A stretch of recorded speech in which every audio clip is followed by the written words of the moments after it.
ಖಾಸಗಿ ಕಂಪನಿಗಳಲ್ಲಿ ಕನ್ನಡಿಗರಿಗೆ ಮೀಸಲಾತಿ ವಿಚಾರಕ್ಕೆ ಸಂಬಂಧಪಟ್ಟಂತೆ ಸದ್ಯಕ್ಕೆ ತನ್ನ ನಿರ್ಧಾರವನ್ನ ತಡೆ ಹಿಡಿದಿರುವಂತಹ ರಾಜ್ಯ ಸರ್ಕಾರ ಟ್ವೀಟ್ ಮೂಲಕವಾಗಿ ಮುಖ್ಯಮಂತ್ರಿ ಸಿದ್ದರಾಮಯ್ಯ ಮಾಹಿತಿಯನ್ನು ನೀಡಿದ್ದಾರೆ. ಕನ್ನಡಿಗರಿಗೆ ಖಾಸಗಿ ವಲಯದ ಸಂಸ್ಥೆಗಳು, ಕೈಗಾರಿಕೆಗಳು, ಉದ್ದಿಮೆಗಳಲ್ಲಿ ಮೀಸಲಾತಿಯನ್ನು ಕಲ್ಪಿಸುವಂತಹ ಸಂಬಂಧ ಜಾರಿಗೆ ತರಲಾಗಿರುವಂತಹ ಉದ್ದೇಶಿಸಿದ ವಿಧೇಯಕವು ಇನ್ನೂ ಸಿದ್ಧತೆಯ ಹಂತದಲ್ಲಿದೆ. ಮುಂದಿನ ಸಚಿವ ಸಂಪುಟ ಸಭೆಯಲ್ಲಿ ಸಮಗ್ರವಾಗಿ ಚರ್ಚಿಸಿ ಅಂತಿಮ ನಿರ್ಣಯವನ್ನು ಕೈಗೊಳ್ಳಲಾಗುವುದು ಅಂತ ಸಿಎಂ ಸಿದ್ದರಾಮಯ್ಯ ಮಾಹಿತಿಯನ್ನು ನೀಡಿದ್ದಾರೆ. ಒಂದು ರೀತಿಯಲ್ಲಿ ಕೋಟಿ ಕನ್ನಡಿಗರ ಕನಸು ನನಸಾಗುವಂತಹ ಕಾಲ ಸನ್ನಿಹಿತದಲ್ಲಿದೆ. ಕನ್ನಡಿಗರಿಗೆ 50% 75% ಮೀಸಲಾತಿ ಕಲ್ಪಿಸುವುದು ಈ ಬಿಲ್ನ ಉದ್ದೇಶವಾಗಿದೆ. ಆಡಳಿತಾತ್ಮಕ ಹುದ್ದೆಗಳಲ್ಲಿ 50% ನಾನ್ ಮ್ಯಾನೇಜ್ಮೆಂಟ್ ಹುದ್ದೆಗಳಲ್ಲಿ 75% ಉದ್ಯೋಗವನ್ನು ಮೀಸಲಿಡುವಂತಹ ನಿಟ್ಟಿನಲ್ಲಿ ವಿಧೇಯಕದಲ್ಲಿ ಅಂಶಗಳಿರುವಂಥದ್ದು. ಇನ್ನು ಸಿ ಮತ್ತು ಡಿ ದರ್ಜೆಯಲ್ಲಿ 100% ಉದ್ಯೋಗವನ್ನ ಕನ್ನಡಿಗರಿಗೆ ಕೊಡಬೇಕು ಅನ್ನುವಂಥ ರೀತಿಯಲ್ಲಿ ಈ ಬಿಲ್ನಲ್ಲಿ ಇರುವಂಥದ್ದು. ಸದ್ಯಕ್ಕೆ ತನ್ನ ನಿರ್ಧಾರವನ್ನ ತಡೆ ಹಿಡಿಯಲಾಗಿದೆ ಅಂತ ರಾಜ್ಯ ಸರ್ಕಾರ ತಿಳಿಸಿರುವಂಥದ್ದು. ಟ್ವೀಟ್ ಮೂಲಕವಾಗಿ ಸಿಎಂ ಸಿದ್ದರಾಮಯ್ಯ ಮಾಹಿತಿಯನ್ನು ನೀಡಿದ್ದಾರೆ. ಕನ್ನಡಿಗರಿಗೆ ಖಾಸಗಿ ವಲಯದ ಸಂಸ್ಥೆಗಳಾಗಿರ್ಬೋದು, ಕೈಗಾರಿಕೆಗಳು, ಉದ್ದಿಮೆಗಳಲ್ಲಿ ಮೀಸಲಾತಿ ಅಂತ ಕಲ್ಪಿಸುವಂತಹ ಸಂಬಂಧ ಈ ವಿಧೇಯಕವನ್ನ ಜಾರಿಗೆ ತರೋದಕ್ಕೆ ರಾಜ್ಯ ಸರ್ಕಾರ ಮುಂದಾಗ್ತಾ ಇದೆ. ಇನ್ನೂ ಕೂಡ ಇದು ಸಿದ್ಧತೆಯ ಹಂತದಲ್ಲಿದೆ. ಹೀಗಾಗಿ ಮುಂದಿನ ಸಚಿವ ಸಂಪುಟದಲ್ಲಿ ಈ ಒಂದು ವಿಚಾರಕ್ಕೆ ಸಂಬಂಧಪಟ್ಟಂತೆ ಚರ್ಚೆಯನ್ನು ನಡೆಸ್ತಾ ಇದ್ದೀವಿ. ಚರ್ಚೆಯನ್ನು ನಡೆಸಿ ಅಂತಿಮ ನಿರ್ಣಯವನ್ನ ಕೈಗೊಳ್ಳಲಾಗುವುದು ಅಂತ ಸಿಎಂ ಸಿದ್ದರಾಮಯ್ಯ ತಿಳಿಸಿದ್ದಾರೆ.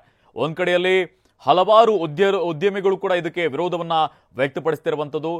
ಸ್ಕಿಲ್ಡ್ ಲೇಬರ್ಸ್ ನಮಗೆ ಬೇಕಾಗುತ್ತೆ. ಆ ಸಂದರ್ಭದಲ್ಲಿ ಈ ರೀತಿಯಾದಂತಹ ಭಾಷಾವಾರು, ರಾಜ್ಯವಾರು, ಪ್ರಾಂತ್ಯದಿಂದ ಉದ್ಯೋಗವನ್ನ ಕೊಡುವಂತಹ ಸನ್ನಿವೇಶ ಬಂದಂತಹ ಸಂದರ್ಭದಲ್ಲಿ ಸರಿಯಾದ ಒಂದು ಸ್ಕಿಲ್ಡ್ ಲೇಬರ್ಸ್ ನಮಗೆ ಸಿಗೋದಿಲ್ಲ ಅನ್ನುವಂಥ ರೀತಿಯಲ್ಲೂ ಕೂಡ ಉದ್ದಿಮೆದಾರರು ಒಂದು ರೀತಿಯಲ್ಲಿ ಆರೋಪವನ್ನು ಮಾಡ್ತಾ ಇರುವಂಥದ್ದು. ಹೀಗಾಗಿ ಮುಂದಿನ ದಿನಗಳಲ್ಲಿ ಇದಕ್ಕೆ ಸಂಬಂಧಪಟ್ಟಂತೆ ಸಚಿವ ಸಂಪುಟ ಸಭೆಯನ್ನು ನಡೆಸಿ ತೀರ್ಮಾನವನ್ನು ಕೈಗೊಳ್ತೀವಿ ಅಂತ ಸಿಎಂ ಸಿದ್ದರಾಮಯ್ಯ ಟ್ವೀಟ್ ಮಾಡಿದ್ದಾರೆ.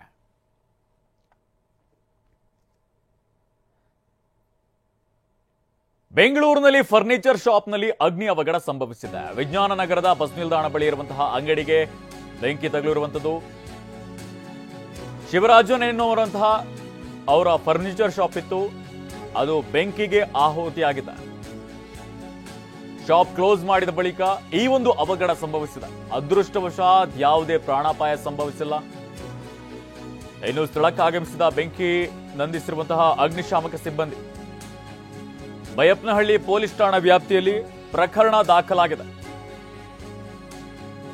ಬೆಂಗಳೂರಿನಲ್ಲಿ ಫರ್ನಿಚರ್ ಶಾಪ್ನಲ್ಲಿ ಅಗ್ನಿ ಅವಘಡ ಸಂಭವಿಸಿರುವಂಥದ್ದು. ವಿಜ್ಞಾನ ನಗರದ ಬಸ್ ನಿಲ್ದಾಣದ ಬಳಿ ಇರುವಂತಹ ಅಂಗಡಿ ಇದು, ಫರ್ನಿಚರ್ ಶಾಪ್. ಅಂಗಡಿಯನ್ನ ಕ್ಲೋಸ್ ಮಾಡಿದ್ರು, ತದನಂತರದಲ್ಲಿ ಬೆಂಕಿ ಹೊತ್ತುಕೊಂಡಿದೆ. ಶಾಪ್ ಕ್ಲೋಸ್ ಮಾಡಿದ ನಂತರದಲ್ಲಿ ಮೇ ಬಿ ಶಾರ್ಟ್ ಸರ್ಕ್ಯೂಟ್ನಿಂದಾಗಿ ಅಗ್ನಿ ಅವಘಡ ಸಂಭವಿಸಿದೆ. ಕ್ಲೋಸ್ ಮಾಡಿರೋದ್ರಿಂದ ಯಾವುದೇ ಒಂದು ಪ್ರಾಣಹಾನಿ ಸಂಭವಿಸಿಲ್ಲ. ಇನ್ನು ಅಗ್ನಿಶಾಮಕ ದಳದ ಸಿಬ್ಬಂದಿ ಬೆಂಕಿ ನಂದಿಸುವಂತಹ ಕಾರ್ಯವನ್ನ ಮಾಡಿದ್ದಾರೆ. ಬೈಯಪ್ಪನಹಳ್ಳಿ ಪೊಲೀಸ್ ಠಾಣಾ ವ್ಯಾಪ್ತಿಯಲ್ಲಿ ಪ್ರಕರಣ ದಾಖಲಾಗಿದೆ. ನಾವು ದೃಶ್ಯಾವಳಿಗಳಲ್ಲಿ ಗಮನಿಸ್ತಾ ಇದ್ದೀವಿ. ಕಂಪ್ಲೀಟ್ ಆಗಿ ಸುಟ್ಟು ಹೋಗ್ತಾ ಇದೆ ಅಲ್ಲಿರುವಂತಹ ಫರ್ನಿಚರ್ಗಳು. ಇನ್ನೂ ಕೂಡ ನಿಖರವಾದ ಕಾರಣ ತಿಳಿದು ಬಂದಿಲ್ಲ. ಯಾವುದೇ ರೀಸನ್ ಅಂತ, ಶಾರ್ಟ್ ಸರ್ಕ್ಯೂಟ್ನಿಂದನ ಅಥವಾ ಬೇರೆ ಏನಾದರೂ ಒಂದು ರೀಸನ್ ಇರ್ಬೋದು ಅನ್ನೋ ರೀತಿಯಲ್ಲೂ ಕೂಡ ಅಗ್ನಿಶಾಮಕ ದಳದ ಸಿಬ್ಬಂದಿ ಅದಕ್ಕೆ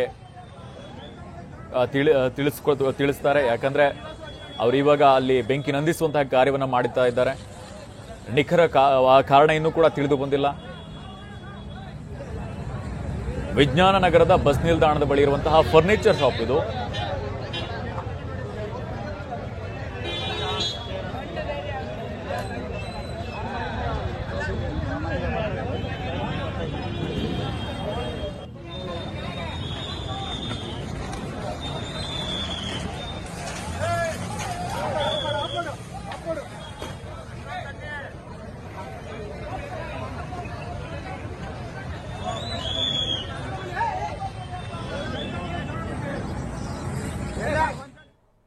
ರಾಜ್ಯದಲ್ಲಿ ಡೆಂಗಿ ಪ್ರಕರಣಗಳ ಸಂಖ್ಯೆ ಹೆಚ್ಚಳ ಹಿನ್ನೆಲೆಯಲ್ಲಿ ಆಸ್ಪತ್ರೆಗಳಲ್ಲಿ ಬೆಡ್ಗಳನ್ನು ಮೀಸಲಿಡುವಂತೆ ಸೂಚನೆ ನೀಡಲಾಗಿದೆ. ಆರೋಗ್ಯ ಮತ್ತು ಕುಟುಂಬ ಕಲ್ಯಾಣ ಇಲಾಖೆ ಸೂಚನೆಯನ್ನು ಕೊಟ್ಟಿದೆ. ಬೆಂಗಳೂರಿನ 5 ಆಸ್ಪತ್ರೆಗಳಿಗೆ ಸರ್ಕಾರದಿಂದ ಸೂಚನೆಯನ್ನು ನೀಡಲಾಗಿದೆ. ಕೆಸಿ ಜನರಲ್ ಆಸ್ಪತ್ರೆಯಲ್ಲಿ 25 ಬೆಡ್ಗಳನ್ನ ಮೀಸಲಿಡಲಾಗುತ್ತೆ. ಇನ್ನು ಸಿ.ವಿ. ರಾಮನ್ ನಗರ ಆಸ್ಪತ್ರೆಯಲ್ಲಿ 25 ಬೆಡ್ಗಳು, ಜಯನಗರ ಸಾರ್ವಜನಿಕ ಆಸ್ಪತ್ರೆಯಲ್ಲಿ 25 ಬೆಡ್ಗಳನ್ನ ಮೀಸಲಿಡೋದಕ್ಕೆ ಸೂಚನೆಯನ್ನ ಕೊಡಲಾಗಿದೆ. ಯಲಹಂಕ ತಾಲೂಕು ಆಸ್ಪತ್ರೆ 10 ಬೆಡ್ಗಳನ್ನ ಮೀಸಲಿಡಬೇಕು. ಇನ್ನು ಕೆ.ಆರ್.ಪುರಂ ತಾಲೂಕಿನ ಆಸ್ಪತ್ರೆ ಏನಿದೆ ಇಲ್ಲಿ 10 ಬೆಡ್ಗಳು, ಜಿಲ್ಲಾಸ್ಪತ್ರೆಗಳಲ್ಲಿ 10, ತಾಲೂಕು ಆಸ್ಪತ್ರೆಗಳಲ್ಲಿ 5 ಬೆಡ್ಗಳನ್ನ ಮೀಸಲಿಡೋದಕ್ಕೆ ಆರೋಗ್ಯ ಇಲಾಖೆ ಸೂಚನೆಯನ್ನು ಕೊಟ್ಟಿದೆ. ರಾಜ್ಯದಾದ್ಯಂತನೂ ಕೂಡ ಡೆಂಗಿ ಪ್ರಕರಣಗಳು ಹೆಚ್ಚಾಗ್ತಾ ಇದೆ. ಮಕ್ಕಳಲ್ಲೂ ಕೂಡ ಡೆಂಗಿ ಕಾಣಿಸಿಕೊಳ್ತಾ ಇದೆ.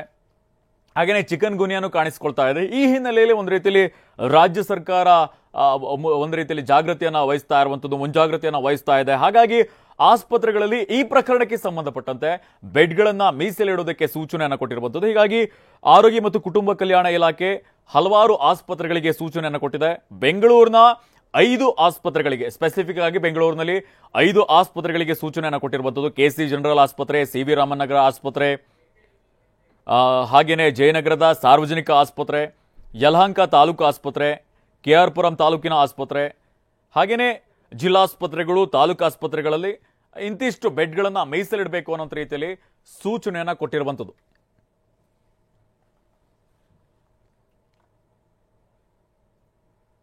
ಚಿಕ್ಕಮಗಳೂರಿನಾದ್ಯಂತ ಮುಂದುವರಿದ ಮಳೆ ಆರ್ಭಟ, ಏಕಾಏಕಿ ಕುಸಿದ ಗ್ರಾಮ ಪಂಚಾಯಿತಿ ಕಟ್ಟಡದ ಗೋಡೆ.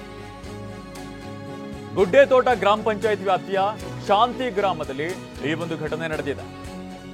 ಗ್ರಾಮ ಪಂಚಾಯಿತಿಯಿಂದ ನಿರ್ಮಾಣವಾಗಿರುವಂತಹ ಕಟ್ಟಡ ಇದು. ಕಟ್ಟಡವನ್ನು ನಿರ್ಮಿಸಿ ಬಾಡಿಗೆ ನೀಡಿರುವಂತಹ ಗ್ರಾಮ ಪಂಚಾಯಿತಿ ಇನ್ನು ಕಟ್ಟಡ ಕುಸಿಯುವಂತಹ ಶಬ್ದ ಬರ್ತಿದ್ದಂತೆ ಎಲ್ಲರೂ ಕೂಡ ಹೊರಗಡೆ ಓಡ್ ಬಂದಿದ್ದಾರೆ. ಕಟ್ಟಡ ಕುಸಿಯುತ್ತಿರುವಂತಹ ದೃಶ್ಯ ಮೊಬೈಲ್ನಲ್ಲಿ ಸೆರೆಯಾಗಿದೆ. ಚಿಕ್ಕಮಗಳೂರಿನಾದ್ಯಂತನೂ ಕೂಡ ಮಳೆ ಆರ್ಭಟ ಜೋರಾಗಿದೆ. ಇನ್ನು ರಾಜ್ಯದ ಹಲವೆಡೆನೂ ಕೂಡ ಗುಡ್ಡ ಕುಸಿತ ಪ್ರಕರಣಗಳು ಕೂಡ ಬೆಳಕಿಗೆ ಬಂದಿದೆ. ಸಾವು ನೋವುಗಳು ಸಂಭವಿಸಿದೆ. ಮನೆ ಕುಸಿದಿರುವಂಥದ್ದು, ಮನೆಗಳಿಗೆ ನೀರು ನುಗ್ಗಿರುವಂತಹ ಪ್ರಕರಣಗಳು ಕೂಡ ನಾವು ನೋಡ್ತಾ ಇದ್ದೀವಿ. ಇನ್ನು ಇದು ಚಿಕ್ಕಮಗಳೂರಿನಲ್ಲಿ ನಡೆದಿರುವಂತಹ ಘಟನೆ. ಏಕಾಏಕಿ ಗ್ರಾಮ ಪಂಚಾಯಿತಿ ಕಟ್ಟಡದ ಗೋಡೆ ಕುಸಿದಿದೆ. ಅದು ಮೊಬೈಲ್ನಲ್ಲಿ ಸೆರೆಯಾಗಿದೆ. ಅದು ಬಿಲ್ಡಿಂಗ್ ಕುಸಿತಾ ಇರುವಂತಹ ಮುಂಚಿತವಾಗಿ ಶಬ್ದ ಕೇಳಿದೆ. ಹೀಗಾಗಿ ಎಲ್ಲರೂ ಕೂಡ ಹೊರಗಡೆ ಬಂದಿದ್ದಾರೆ.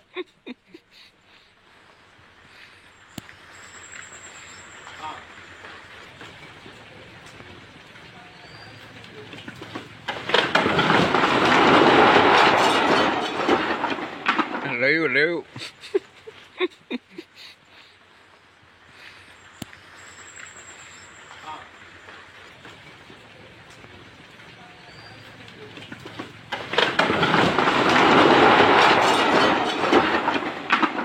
Leo.